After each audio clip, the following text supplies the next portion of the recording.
The following is a presentation of the United Wrestling Network. Hello everyone and welcome to Championship Wrestling. I'm Gilbert Corsey. We hope that you are healthy and safe in this latest coronavirus surge. The Omicron wave of COVID-19 has forced a temporary pause in our television taping events. So for the next few weeks, we will dig into the treasure trove that is the United Wrestling Network library, taking a look at the tournament which crowned the first United World Champion. It played out in 2020 and 2021 on pay-per-view on the Primetime Live series, and now you will see that great mat action free. This week, the first round pits Fred Rosser versus Erick Redbeard, and Chris Dickinson taking on Peter Avalon. Plus, bonus action from Championship Wrestling in Atlanta as Karl Fredericks meets AC Mack. Let's go to ringside. Championship Wrestling, presented by Car Shield, starts right now.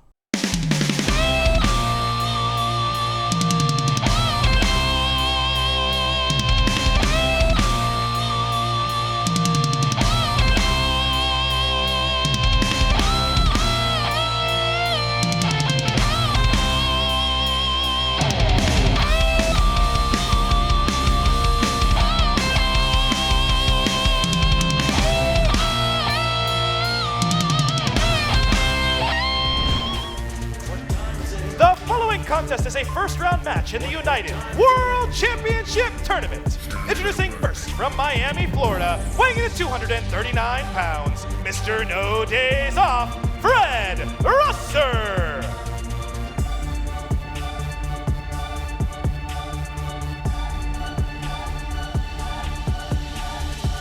Fred Rosser making his way to the ring. Heard from him earlier on in the day. Great competitor coming off of a big win here at Primetime Live. I think we know now, anytime we see this handsome face, you know what time it is. This tournament right here is made for me, and this tournament is built for me. I've done my thing as a tag team wrestler. I've done my thing as a group with the Nexus. Now it's time for Mr. No Days Off, the Trailblazer, the pride-pounding showman, to do that all by himself and become the first United Wrestling World Champion. Rosser sounding confident, and why wouldn't he be coming off of a triple threat victory over the Cowboy James Storm and Chris Masters? Epic contest here weeks ago on Primetime Live. First round tournament action coming your way.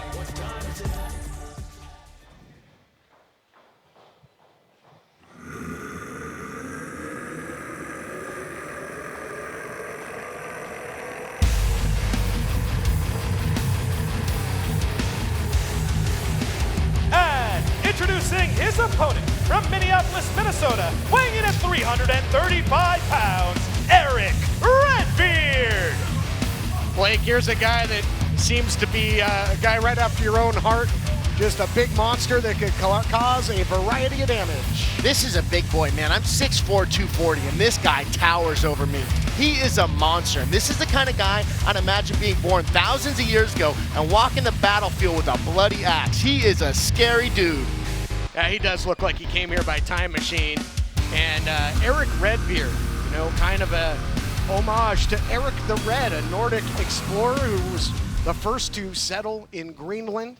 And Erick Redbeard, when you look at his tattoos, I think very proud of that Nordic heritage. Yeah, he wears it literally on his sleeves there of his arms.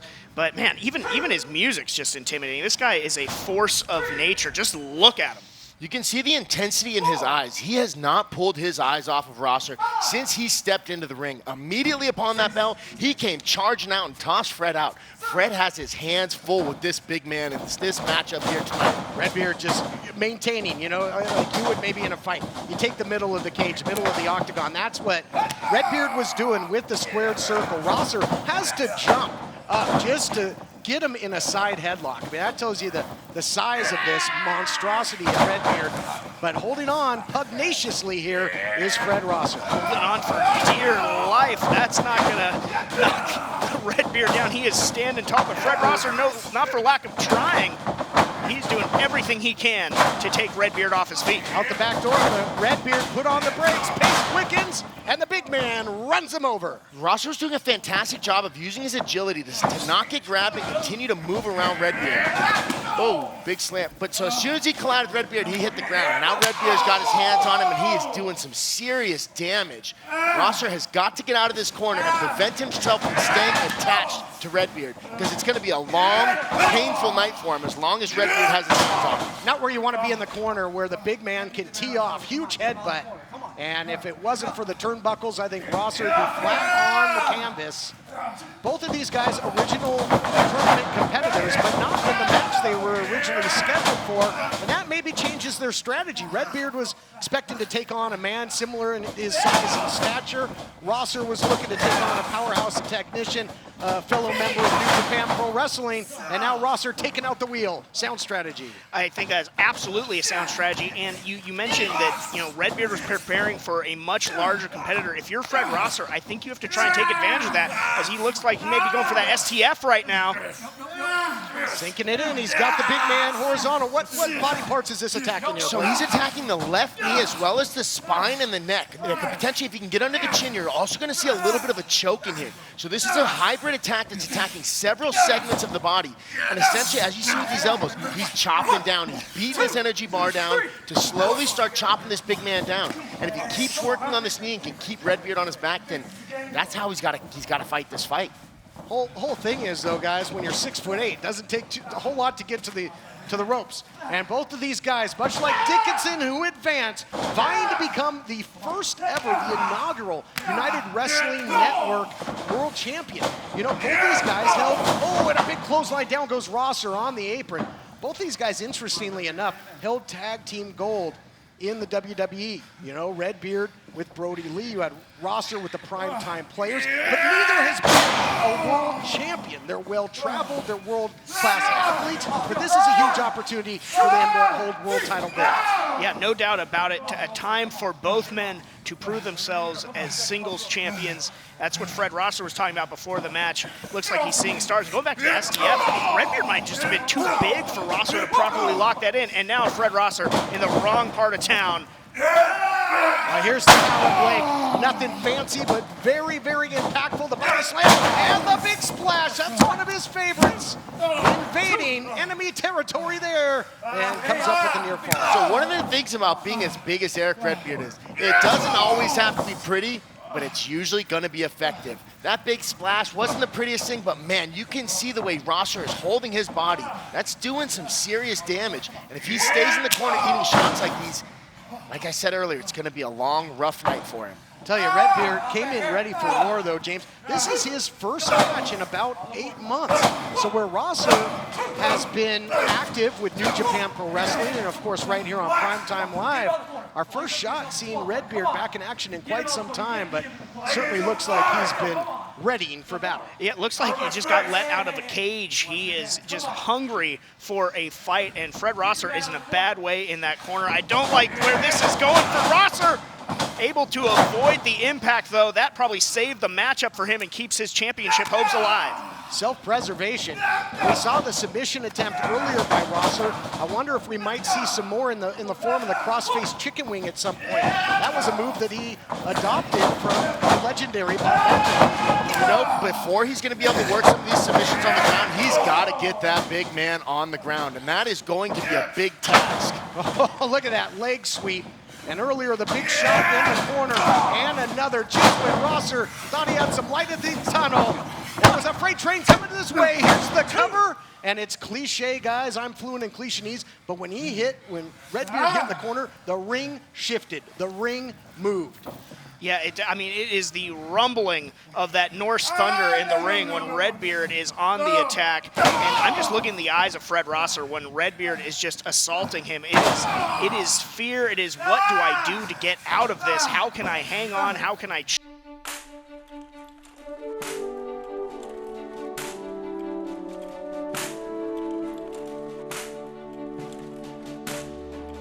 There are those who dedicate themselves to a sense of honor, to a life of courage, and and a commitment to something greater than themselves.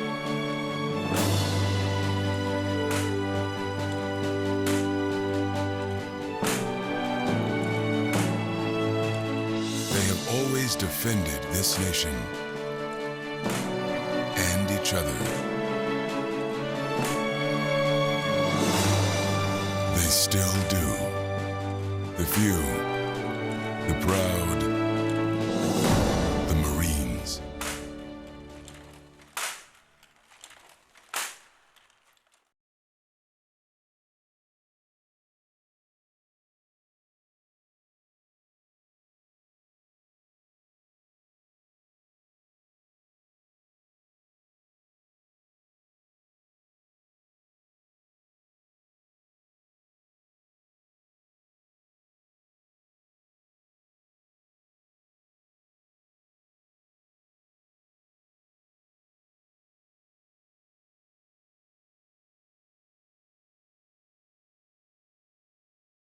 Of course, Redbeard will find a body part and take it home with him. And now the big shot to the back, into the cover. Close call, you're right. I mean, Peter Avalon gave Dickinson a heck of a fight in that opening round contest last week. Utilized the chair, the equalizer, if you will, and came close. Oh man, look at this. Just driving that knuckle into the side of the head, into the temple region. Man, it wouldn't surprise me if he pops his head like a pimple, man. He is squeezing that thing. You get him. Last time Fred Rosser opened his eyes, you could see his eyes popping out of his head a little bit. He's in some serious pain. And Redbeard's not going for a pin or anything. Oh, you want to stay alive for a little while? I'm going to make you pay for that. And that's what Redbeard is doing, is making Fred Rosser pay. Vice-like action there with those two just enormous fists just crushing in from both sides. Rosser lucky. Oh, but I don't know if I would do that. I don't think I'd headbutt the big man. He's desperate for anything to get out of that. It was like two blacksmith's hammers on either side of his head there. Rosser's lucky to still be in this matchup, but he's making progress now. He is standing tall.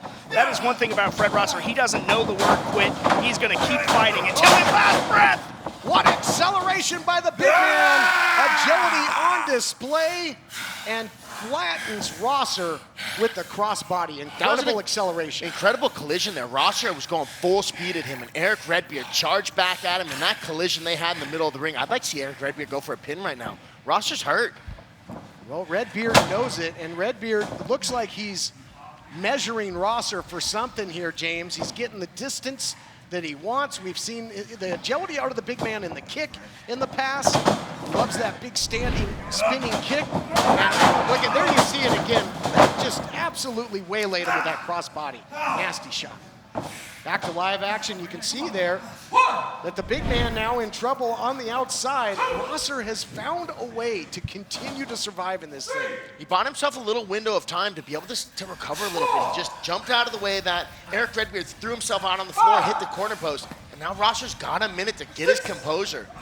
And if he can catch Redbeard slipping as he gets in the ring right here, he could start taking advantage. The attack again, and you mentioned that 8-month layoff. Maybe the timing of Redbeard a little bit off to Rosser's benefit. Nice drop kick there on the apron by Fred Rosser, taking on an absolute powerhouse. But Rosser with the leg drop on the outside from the apron. And Rosser, as we know, powered by pride, and he's having to dig down deep. This is an absolute war in the quarterfinals of the United Wrestling Network World Title Tourney. You can tell Rosser's in a bad spot because he's digging deep and he's starting to take big gamble moves. That was a big leg drop off the apron. Had that not paid off for him, it could have been the... We're up to 7 here. If both these guys are counted out, then I think Dickinson would get a bye. All the way to the finals, and that would be bad news for whoever's on the other side of the bracket, but breaking the plane at the last split second, and this match continues. Yeah, man, a bye in the next round would have really given Dickinson a ton of time to recover for that. Look at that Herculean strength here. Drops the big man down. All that body weight, all the gravity, just slamming into the apron. What impact. Hardest part of the ring, and to Blake's point, Fred Rosser throwing everything he can to recover. Yeah, Rosser's putting it all on the line. Whatever he's got to do, whether it's his body on the line, picking up this big man, diving off the apron, Rosser's doing these big high-risk moves because he needs this payoff. He wants to become a world champion here on the United Wrestling Network. Two stars of the wrestling world, two powerhouses colliding. And they've come to the doorstep of Primetime Live. Now that big claw.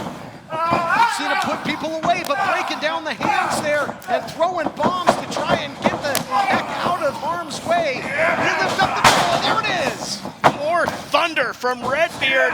Could spell trying to sit out, side slam. That's got to be it. Cover. 2. No! Wow. Rosser finds a way, digs down deep, kicks out again. I cannot believe that he kicked out of that. Did you see that spinning hook kick followed by that massive slam? I can't believe it, but now he's got his wasted time here arguing with the official. He could hit Rosser with something else, and now shoving the official. You can't do that. Oh my gosh, you're right though. What a flurry of, oh no! He's waving it. Well, he has no choice. Oh, he's going after the ref now. You pushed me down. I don't think anybody's safe, and we better not talk too loud either. He'll come over here and blame us. Listen, no one was more stunned that Rosser was able to kick out and stay in this match than we were, but you can't put your hands on the official like that. Redbeard, he is wild. Justin Borden better run for his life. All right, let's say. What's my name? You know it? Then you're being impartial. All right, we are just going to toe the line. It wasn't us, I can tell you that. We did not hire the official, and we are calling it down the middle. But you know, you're right. That spin kick, the big slam, thought it was going to be it, and then guys, he put his hands on the official, and now he's not done, and there's no official to do anything about it because he ran off, and who could blame him? And Redbeard just causing all kinds of destruction and mayhem. This is unreal. I mean, the only person who's probably enjoying this besides Redbeard is Dickinson, because Dickinson knows his opponent now is going to be as beat up as he is going into that quarterfinal. If not more so, somebody's got to get a hold of this. Redbeard, devastation to Fred Rosser. He's first into the ramp. He's on a rampage. He's on an absolute rampage as Redbeard now. We're told that officials in the back are refusing to come out here. There's no way you're going to stop this guy on this rampage. And now using a chair, and you're right. You know, Rosser's scheduled now to move on to the semis to face Dickinson, but I disagree with one thing. I don't think Dickinson would like this. Dickinson is always about wanting competition. I actually agree with you 100% on that. Dickinson wants the best all the time. So I actually agree with you. I take that back. He doesn't want Redbeard to serve him up. And look at this red light on Redbeard. He doesn't want Redbeard to serve up Rosser on a silver platter in the semis. Oh my God! Somebody's got to stop this, Blake. This is only going to end when Redbeard says it's over. I feel awful for Rosser as he is just being torn apart by this man from the north. Again, like he was let out of a cage. Oh, now he's got the chair again, and the arm was pinned. Steel sandwiching bone shattered. How many alternates do we have? I don't know if Fred Rosser's going to be able to have another match in a week or two. And there you see Redbeard very happy with the fruits of his labor here in warfare. I guess all's fair in love and war, gentlemen. Wow. Yeah, break. I don't know if it was about victory winner or of the the match via disqualification and advancing to the semifinals of the tournament, Fred Rosser. I think Rosser just wanted to come here and pillage and plunder. Yeah, Redbeard did absolutely that. You know, it wasn't Fred Rosser who put his hand on the official. Fred Rosser didn't do this. Fred Rosser showed all the heart in the world. He is moving on. Again, whatever is left of him, that was just an absolute just melee following the matchup there. Rosser looking like he is going to be headed for some medical attention as opposed to the next round of this tournament. You hate to see it. Ugh. Welcome to Fightin' 60. I'm Josh Chernoff. Let's take a quick look at everything Fight has to offer this week in the world of pro wrestling. Wednesday, January 12th at 6 p.m., it's PPW Open Season. Friday, January 14th, Pro Wrestling Australia presents Welcome to the Black Label Parade. 8 p.m., it's GCW Most Notorious featuring Mack Cardona versus RHINO. This event can be purchased as part of the Road to Hammerstein combo, which includes GCW Say You Will, Saturday, January 15th. Also that night at 8, it's OVW Nightmare Rumble, headlined by NWA National Champion, the Masterpiece Chris Adonis versus Mr. Spectacular Jesse Goddard. January 16th at 6 p.m., it's Wrestling Revolver, Once Upon a Time in Iowa. Also at 6 p.m., it's Terminus, All Roads Lead Here. As always, check Fight.tv for time and availability in your market, as well as our wide array of free content each and every day. I'm Josh Chernoff, and this has been Fight in 60.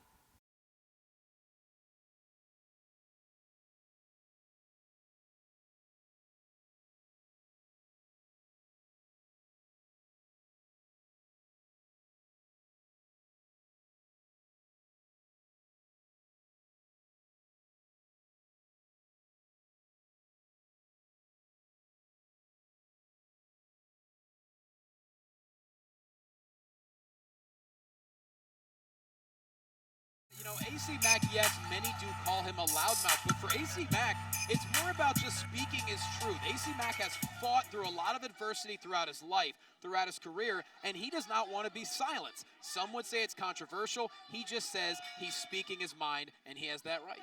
Certainly, there is a confidence to AC Mack that is undeniable. But I wonder how that confidence is going to pair off against someone with the background, the training, and the career of Karl Fredericks. We're looking at someone who was the first graduate from the New Japan LA dojo. Someone who was not only the 12th winner of the Young Lion Cup, but the first non-Japanese competitor to do so in Japan. These are some incredible accolades from Karl Fredericks. That's a great point. I mean, Karl Fredericks didn't just survive, he thrived in that kind of environment. And everyone has heard the stories and the traditions of how brutal that training could be. And you look at Karl Fredericks, how he steadily has climbed throughout his career.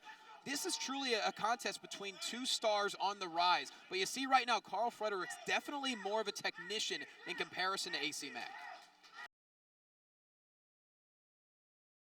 AC Mack able to get to the bottom rope, and Karl Fredericks breaking the hold, but you see AC Mack realizes what he's up against right now in the Alpha Wolf.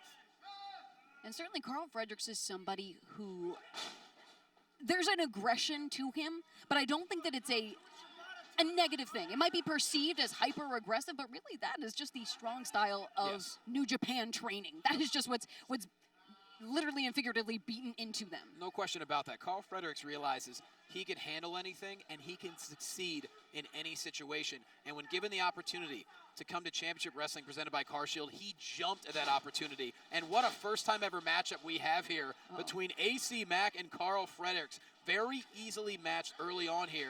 AC Mack definitely going to want to use his high-velocity offense here. Oh, case in point, crossbody connects into a cover, and Fredericks able to kick out. Fredericks, too, someone who has dealt some adversity. Last year was sidetracked with 2 injuries for most of 2020, and he came back stronger than ever with, you know, literal chips on his shoulders after separating both shoulder blades over the course of 2020. This is something that has fueled Karl Fredericks throughout, you know, this past year. Quick right hand there, and the pace picking up here. Now a crossbody return to AC Mack. Ooh. There's the quickness of Karl Fredericks on display. And you talk about the shoulder injuries. The shoulder is the most mobile, yet most unstable joint in the entire body. And there's the entire brachial plexus, a lot of nerves. Shoulder injuries are incredibly painful, very difficult to come back from. So you have to give Karl Fredericks all the credit in the world because he's a powerhouse once again. Speaking of powerhouse, all of the power that was behind that chop, it just thundered through the venue here. And Fredericks now cluster of stomps in the corner, looking to impose his will on AC Mack. Fredericks into a cover, and Mack able to kick out immediately. Mack is someone, too, who, as you said, has gone through adversity over the course of his life, his career. There is such a different type of fighting spirit, I think, within AC Mack that allows him to keep pushing no matter what Karl Fredericks is throwing at him. Well, what he's throwing at him is very precise strikes here into another cover, and AC Mack able to kick out at 2. And that's what we see, the training and the brutality that Karl Fredericks has gone through. It's made him so good inside the ring. The guy doesn't miss. Everything is perfectly techniqued. But same could be said about AC Mack and his resilience. Everything that he has been through has made him stronger, has made him that much more capable of holding on. Well, Karl Fredericks holding on to AC Mack with a couple of knees to the midsection. Once again, another cover, hooks the leg, and Mack able to kick out at 2. You have to imagine, too, the thought of being here in your hometown, right outside Atlanta, and being with the crowd here for AC Mack, it's not something that he takes lightly. Karl Fredericks is coming into, I don't want to say enemy territory, but he certainly doesn't have the home field advantage that AC Mack has. There's no question it's a road game for Karl Fredericks, but he's been in situations like this before, and there is a deep respect between these two competitors. It's when you meet someone for the first time, you know all about that person for what you've seen on television and on social media, but when you get inside the ring for the very first time, you have to have a bit of a feeling out process, and that's what Karl Fredericks is so effective at. As AC Mack once again gets to the bottom rope, Karl Fredericks breaks the hold, but a stomp to the back of the hamstring, and now yanking AC Mack back to the center of the ring, going to attack the left knee and ankle. Karl Fredericks so methodical in the way he is picking apart the lower body of AC Mack.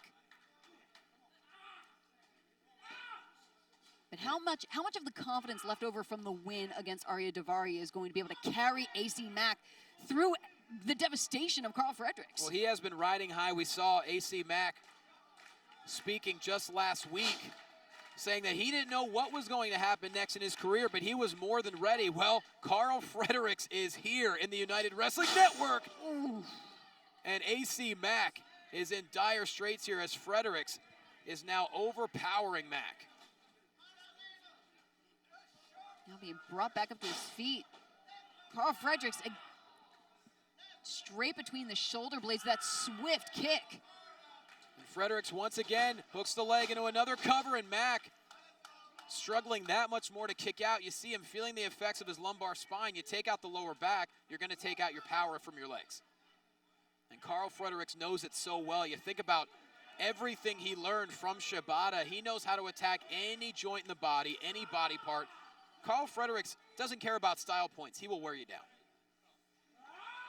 But again, Karl Fredericks also has his trainer Shibata. He has the New Japan LA Dojo kind of on his shoulders in this matchup. He's representing New Japan. Mack is on fire. What a flatliner by Mack. He found a way back at this matchup. Don't go anywhere. At CarShield, we're always looking for the brightest talent. Thank you for calling CarShield. How may I help you? This styling, profiling, limousine ride, wheeling, dealing son of a gun is here to tell you that CarShield administrators make sure you don't have to pay for expensive auto repairs. Woo! We want our employees to be themselves. Woo! We encourage teamwork. And woo! Where's my yogurt?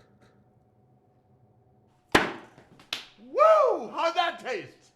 But at the end of the day, it's all about the customer. CarShield's doing it better than anybody else alive. They're the money-saving, roadside assisting, tow truck getting, rental car providing, son of a guns protecting you from expensive car breakdowns. And one more thing, CarShield cars go farther. Woo! Call 800-952-1286.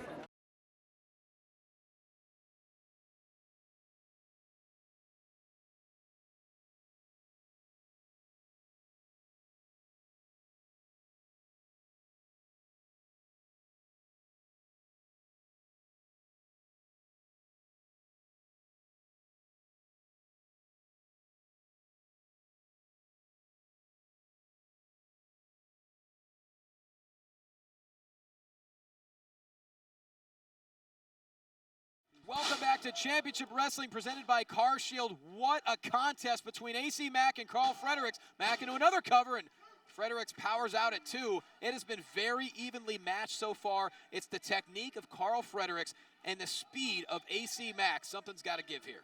There's truly something to be said for the explosive offense of AC Mack. And we saw it with that drop kick, the quick cover. And Mack on the attack. Oh!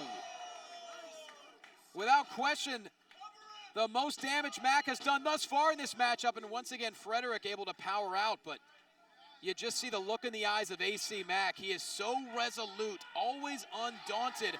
He is not going to back down. And he's got Karl Fredericks in a very vulnerable position here. And I think truly if you give AC Mack an inch, he will take a mile. All he needs is one opening to sneak in, and it could be a game changer. Oh! Flying back elbow, landing right to the jaw. Mack into a cover again, and Fredericks able to stay alive. And what a night we have, of course, coming up in yet another main event for the first time ever. Allen Angels and Effie, that is going to be a blockbuster. It certainly is, and there's such an interesting clash of styles in both of these matches that we were discussing. It's really interesting to see these first-time matchups, and so exciting that they're happening right here at Championship Wrestling. Contrast of styles, contrast of personality, and you know, that's what is really incredible about professional wrestling in 2021. So many doors are opening, especially in the UWN. You never know who's going to walk through. Case in point, we have Karl Fredericks and AC Mack now duking it out in the center of the ring. Mack looking to find a way to, get the advantage here against the former winner of the Young Lion Cup, and now a basement drop kick to Karl Fredericks. Into a cover goes Mack, hooks the leg, and Fredericks, that left shoulder was exposed. He was able to get out at just under 3. And not for nothing, but after all of the rigorous training that Karl Fredericks has gone through in the New Japan LA dojo, you've got to wonder if there's a certain amount of callus to Karl Fredericks' body. Not just body, how about the mind? I mean, Alyssa, we're all human beings here. Imagine what he went through. You have to develop a little bit of a cold attitude and a killer attitude. Karl Fredericks establishing a strong base. AC Mack unable to lift Fredericks up. Was going for the Mack 10, it looked like. Ooh, right to the throat goes Mack. Very speedy offense from the Mack of all trades. Look at the quickness of Karl Frederick. What a flurry of offense there. No, it's Karl. Looking for the... Jeez. Unloading is Karl Fredericks. Always alpha, always on top, always dominant. That's right, a battery of forearms in the corner. Now AC Mack in trouble, and Fredericks! Something gifted to him by Shibata himself, given the go-ahead to use that drop kick in the corner signature. And you can see why, executed to perfection. And now Karl Fredericks looking to put away AC Mack. It could be a matter of seconds until Karl Fredericks goes home with a victory. Hooks the leg here. Mack gets the right shoulder up. You've got to wonder if the resilience, the steadfastness of AC Mack might be getting under the skin and getting maybe frustrating Karl Fredericks. Well, AC Mack has tremendous endurance, as does Karl Fredericks. We mentioned contrast of personalities, contrast of styles. That's why these matches are so tremendous to see, because they're so unpredictable. As now AC Mack doesn't have nearly as much power, but he's just throwing lefts and rights and hoping they connect at Karl Fredericks, and that right hand certainly did. Aiming in the general vicinity for those body shots. Oh my goodness. Well, that wasn't gifted by Shibata, but it did connect as AC Mack goes into a cover. Fredericks gets the left shoulder up. And dangerously close to the ropes as well. The placement could have been a definite factor.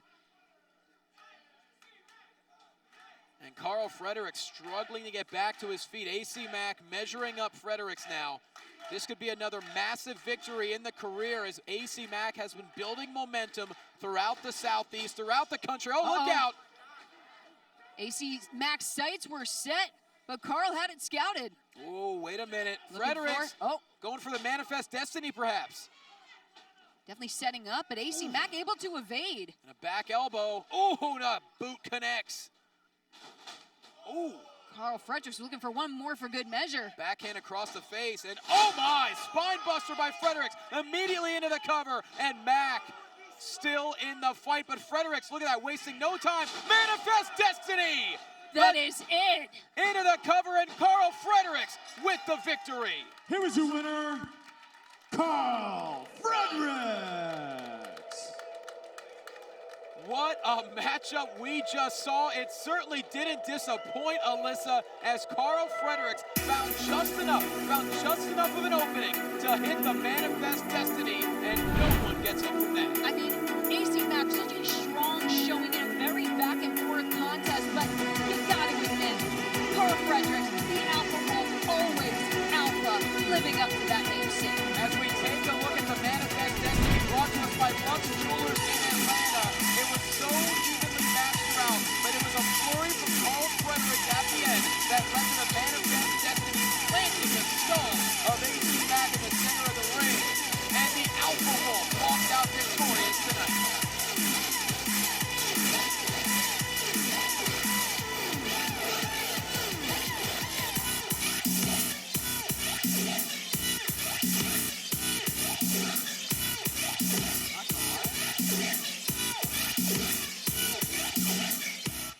Welcome to Fight in 60. I'm Josh Chernoff. Let's take a quick look at everything Fight has to offer this week in the world of pro wrestling. Wednesday, January 12th at 6 p.m., it's PPW Open Season. Friday, January 14th, Pro Wrestling Australia presents Welcome to the Black Label Parade. 8 p.m., it's GCW Most Notorious featuring Mack Cardona versus RHINO. This event can be purchased as part of the Road to Hammerstein combo, which includes GCW Say You Will Saturday, January 15th. Also that night at 8, it's OVW Nightmare Rumble, headlined by NWA National Champion, the Masterpiece Chris Adonis versus Mr. Spectacular Jesse Goddard's. January 16th at 6 p.m., it's Wrestling Revolver, Once Upon a Time in Iowa. Also at 6 p.m., it's Terminus, All Roads Lead Here. As always, check Fight.tv for time and availability in your market, as well as our wide array of free content each and every day. I'm Josh Chernoff, and this has been Fight in 60. Boo all you want. All I see are dollar signs. The overcharger can charge for expensive car repairs because your warranty expired and there's nothing you can do about it. And overcharging, your days are done. Woo! The Ninja Boys teamed up with Car Shield, the Bill Lauren, mechanic of your choosing, Auto Avenger, and we're treating bullies like him to a buffet of woo! Car Shield cars go farther. Woo!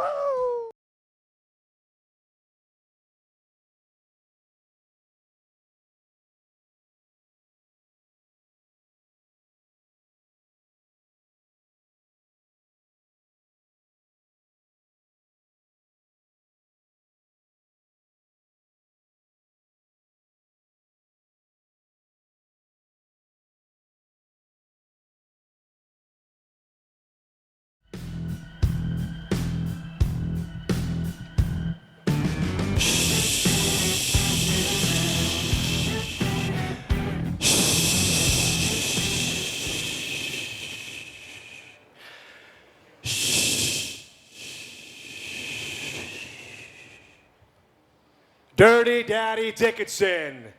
The alliteration is appropriate, but I am professional, I am pretty, I am producer, I am the librarian, Peter Avalon.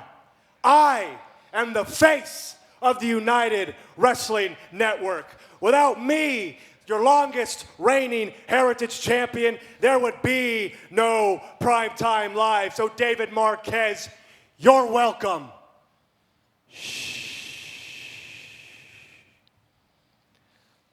There you have it.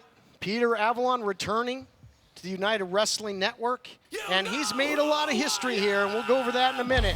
But somebody that's been on an absolute tear has been the Dirty Daddy, who I'm sure is going to power walk his way right into this tournament. And introducing his opponent from Killa Hills 10304, weighing in at 235 pounds, the Dirty Daddy, Chris Dickinson. Well, Peter Avalon was telling everyone to be quiet. I don't think the Dirty Daddy's stopped talking since his debut on Primetime Live. Yeah, talking verbally and physically, Blake. He has just been tearing through the competition. You know, mentioned, he kind of roughed us up a little bit, said, I'm not coming back unless you give me something worthwhile. And then enter this big world title tournament. That certainly caught the attention of the Dirty Daddy, who's going to advance to the semis. One thing I like about Chris Dickinson is I always tell people talk is cheap. You can say this, that, and the other. Give me the competition. This guy comes in here and continues to prove he is one of the baddest dudes in the United Wrestling Network. Avalon may be searching for victories elsewhere in AEW right now, but he's written volumes here in the United Wrestling Network. The longest reigning, we saw the Heritage title on the line in our opening contest. Peter Avalon held that title for 672 days. Guys, he was a red carpet Rumble winner, an event that will return to the United Wrestling Network in upcoming months. And he's got a couple big victories against big powerhouses. He has 2 victories over former NWA World Champion Tim Storm, so he can take on the big and the tough. Yeah, he's had no problem with the tough guys. That was something that I was questionable of earlier on. I saw his size. Some of these legitimate heavyweights are a lot bigger than him.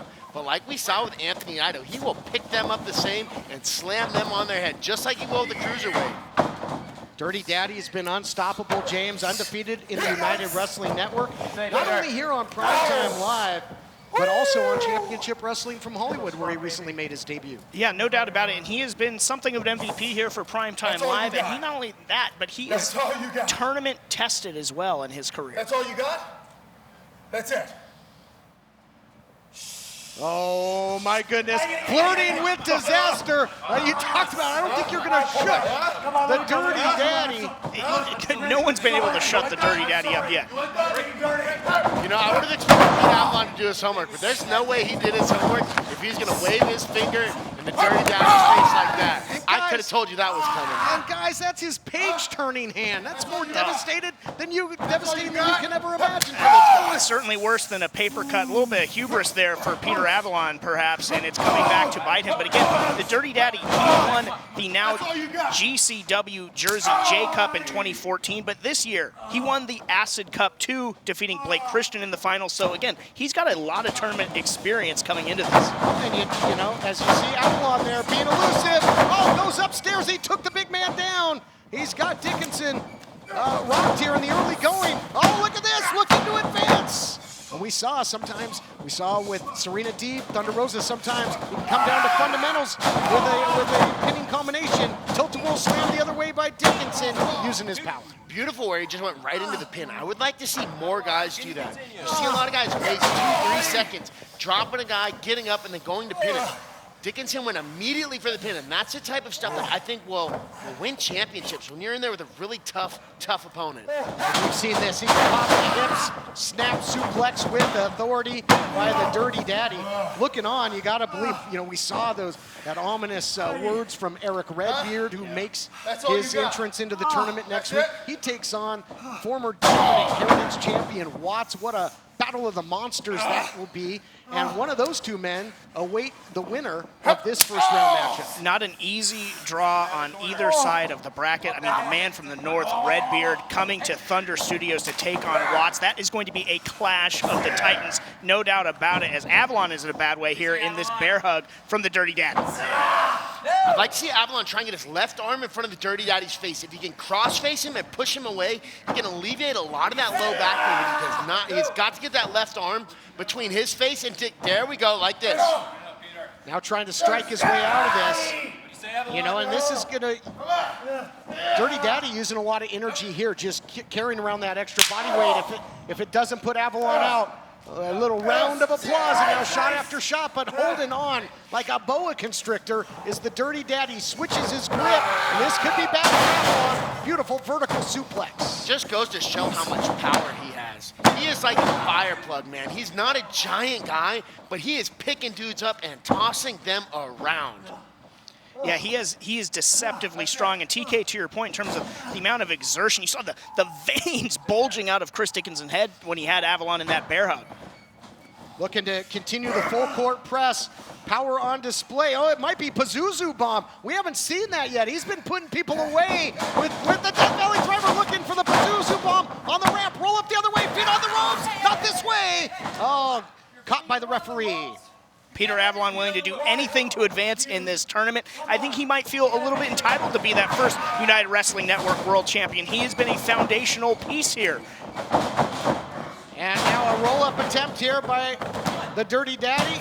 Pinning combination. Oh, watch out there. Senior official Nick Bonanno almost in harm's way. And Avalon was the first face we ever saw in the United Wrestling Network in the first ever televised matchup with Colt Cabana. Not where you want to be, though. If he hits that DVD, it's going to be 1, 2, 3. Yeah, Pete cannot let go of those ropes. Oh, no. Down goes Bonanno. The Dirty Daddy had him in the passenger seat. He has been the driver and put everybody down with that DVD so far on Primetime Live, but maybe he thought better of it. Maybe he saw Nick go down. I didn't get a great look at it. I'll tell you what, you talk about Pazuzu. This might open up Pandora's box for both of these men with no official to speak of at the moment. Dickinson, is he thinking pile driver on the apron? Countered by Avalon. Again, a chance to advance in the world title tournament to the semifinals. On the line, high stakes throughout this entire broadcast. This is a dangerous place for these guys to be exchanging strikes. If one of these dudes falls off or gets knocked out, it's a long way down to the mat, and there are no mats down there. Ooh, charges in and hung out, and now the veteran, I'll tell you what, Avalon is resourceful and kicks out the other shin. Avalon now over at the timekeeper's area. He's got an equalizer here. He's got an equalizer and takes out the knee. And look at the Dirty Daddy clutching that knee. We don't often see this. Dickinson might be out of the tournament with that. I don't know if we're even going to see a fall get recorded. A chair straight to the knee. The Dirty Daddy has been hurt in a bad way here. Avalon might just take a count-out victory here.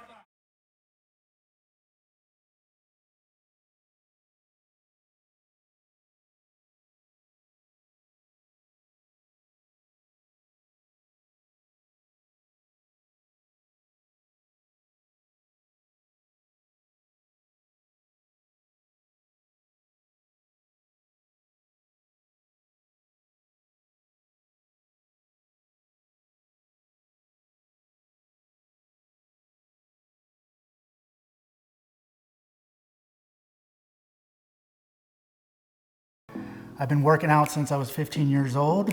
I've been powerlifting for the past 32 years. I stopped 10 years ago at 47. And when I stopped, I realized that I beat myself up. I had achy knees, achy arms, achy elbows, achy everything. Then I found Total Cell Care. And Total Cell Care, what a game changer. Started taking it for a couple months. The pain was gone. Are you kidding me? You took my pain away. I realized that I could do life again. I could be back to where I was. And now I have everything that I need. I have no pain. I have all the energy. It's amazing. Introducing Total Cell Care, one of the most powerful and effective supplements to help energize your mitochondria, boosting energy levels while also reducing the free radicals that cause inflammation and damage to your skin. Total Cell Care contains 3 amazing ingredients. Astaxanthin, which has been clinically proven to be 6,000 times more potent than vitamin C, and helps reduce the impact from harmful ultraviolet rays from the sun. That's why NASA is growing this astaxanthin in space to keep astronauts healthier during long-term space travel. Cooper's Copper, the world's first and only bioavailable copper. This is fundamental to ATP cycling, our body's energy for everything. And PQQ, a powerful electron transfer coenzyme that removes free radicals, optimizing energy production while maintaining healthy cell function. Total Cell Care is something that I will never do without. Call right now and find out how you can get a free bottle of Total Cell Care. This offer won't last long, so act now to find out how you can get your free bottle. Total Cell Care is everything you need at the cellular level to look and feel your best. Go ahead and call right now.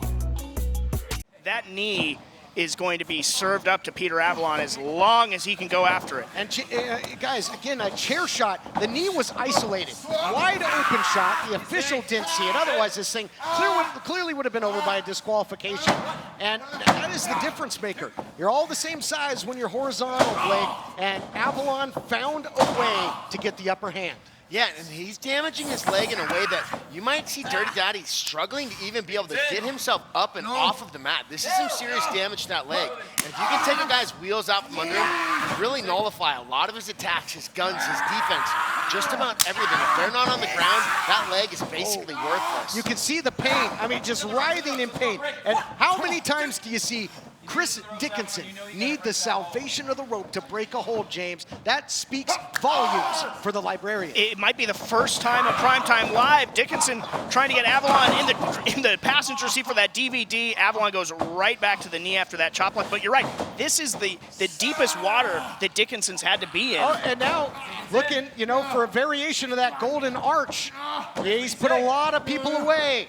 He put away, David Arquette. You can't kill David Arquette. Well, I'll tell you what, Avalon beat him in the center of the ring with this hold on Championship Wrestling from Hollywood. And again, that knee has been so compromised, Blake. Yeah, you just mentioned that, man, he's in some serious pain. But that Dirty Daddy had not been in a match for this long ever. I don't think we've ever seen him in this bad of shape either.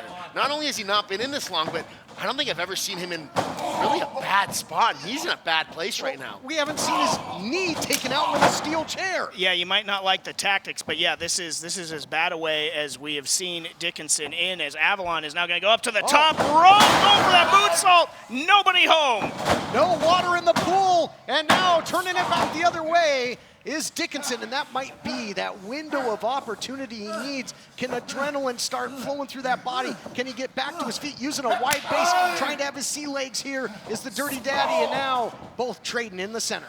So you can see how he struggled to kind of get up. I would have liked to have seen him maybe try and slap a front face lock or something on Pete Avalon and just kept it on the ground so he didn't have to put the weight on that knee. Well, I got to ask you, how much does it take away from your striking when you got a bum wheel the way that Dirty Daddy has? Well, not only does it take away from your offensive strike, but it takes away from your defense, because now you can't get out of the way of strikes that are coming. I mean, it really nullifies your offense and your defense. That's why I'm so surprised he got back up and bam, another stomp on the knee. And right back down. It nullifies the game plan too. Doubt starts to creep in. You're worried about it. Northern Lights, impressive on one leg. Wow, the one-legged bridge there almost put him away. How much heart does the Dirty Daddy have? You saw win it inning cost with the chair shot from Avalon. Now the heart by Dickinson. This is what the United Wrestling Network world title means to these two. He can't even run the ropes. And now DDT by Avalon. He's going to score the upset. Upset City, here we come. By way of Carson City. Here's the cover. Oh, how close was that? A fraction of an inch. Man, it goes to show how much heart Dickinson has. We've never seen him in this bad of a spot. He is injured in his knee, and he just took several big shots to his head into the mat. Man, he's a tough guy. And this is the one area I wasn't sure about him. He's very aggressive. He's very technical. But what kind of heart does he have? And he's showing that he is one tough SOB tonight. And what's going to happen here, James? We already saw a member of the AEW roster taking hold of the NWA Women's World title. Are we going to see the United World title go to AEW as well? Looking for martinis. Countered nicely by Dickinson. And when he's got you, it's like a pit bull, a death grip by Dickinson. But again, that leg is giving him all kinds of trouble. Yeah, and Dickinson is showing a ton of resilience, but it's still Peter Avalon that is the one that is sitting in the pole position right now. Dickinson demanded competition, looking like a monkey paw wish right now. Yeah, but Dickinson now, so much power again, that one-legged bridge. But see, he just didn't have the balance. He couldn't keep the shoulders down because his own body weight really took him out of that cover. Yeah, that was a big risk there going for that back slam, because he might have hurt his knee a little bit. I would have liked him just staying on top, rode Pete Avalon a little, maybe got to his head and started attacking some chokes or arm locks. But he does not want this fight on his feet. He wants Pete on his back and him on top of him. That's where he needs to be to really take that bum leg out of the equation. I think every one of these throws is a sacrifice play. I mean, if Dickinson can't even post on that leg for a pin for 3 seconds, you know the amount of pain that is radiating through his body. Can't get a proper cover. We don't even know if he can get Avalon up for the Death Valley Driver. We've seen him try it. And again, going back to that Northern Lights with the one-legged bridge, I mean, it is just affecting Dickinson in all sorts of ways, which is why even when Avalon's sustaining damage, the longer this goes, the more it seems to favor him. Nasty shots. It was a nasty forearm by Dickinson. It echoed off the walls of Thunder Studios. Thunder cracking deep, and you don't want to give up that leg. You don't want to give up that leg. Looking for the golden arch again. If he can just turn him over, Avalon will maybe make history here and move on in the tournament, and fighting for his very life in there. And now the shoulders are down. Double trouble for the Dirty Daddy. Rolls him up. Oh, are we going to see more fundamental wrestling? Get it done. Close call, count of 2. Dickinson needed to stay on top of him there. He shouldn't have allowed separation after that pin. He should have kept Pete on the ground. Oh! Take a tour of LA. Rolls through, jackknife. See you bye. Here is your winner, advancing to the semifinals, Chris Dickinson. That was big. That said a lot right there. Dickinson has one strike knockout power, and that's a big deal. That is something that could potentially win him the world title later on in this tournament. Dickinson, a home run hitter, but how much damage going into that knee are we going to see in a few weeks? Of course, next week you're going to have Redbeard taking on Watts, and then Dickinson will await the winner of that, but Avalon did a ton of damage. We look back at the action, and there was a lot of it. Great fight from the opening bell, the snap suplex. There we see the moonsault attempt, nobody home, and see you later. Wow, what a shot.